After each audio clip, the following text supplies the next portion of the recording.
Hello friends, দীর্ঘদিন ধরে যদি মাথা ঘোরার সমস্যায় ভোগেন তবে এই ভিডিওটি আপনার জন্য। মাথা ঘোরা অনেক কারণে হয়। লো ব্লাড প্রেশার থাকলে, হাই ব্লাড প্রেশার থাকলে, কিংবা আপনার যদি রক্ত স্বল্পতা বা অ্যানিমিয়া থাকে, সঙ্গে কারোর যদি ইন্টারনাল ইয়ারের প্রবলেম থাকে, যেটার আমরা ডাক্তারি ভাষায় বলে থাকি মিনিয়ার্স ডিজিজ, সেই জন্যও মাথা ঘোরা হয়।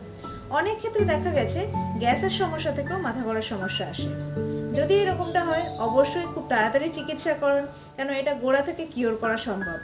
এছাড়াও কিছু নিউরোলজিক্যাল ডিসঅর্ডার থাকলে কিংবা নার্ভাস সিস্টেমের স্ক্লেরোসিস থাকলে সেক্ষেত্রেও মাথা ঘোরার সমস্যা দেখা যায়।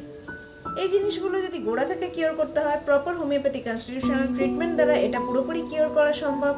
শুরুতে স্টেপ নিন, তাহলে খুব তাড়াতাড়ি কিওর হয়ে যাবেন। কিন্তু যাদের ক্ষেত্রে অনেক রকম মেডিকেশনস হয়ে গেছে তাদের ক্ষেত্রেও কিওর হওয়া সম্ভব, কিন্তু একটু টাইমটা বেশি লাগবে। উভয় কেসেই কিওর হবে। আরও এরকম ইনফরমেটিভ ভিডিও পাওয়ার জন্য লাইক, ফলো ও সাবস্ক্রাইব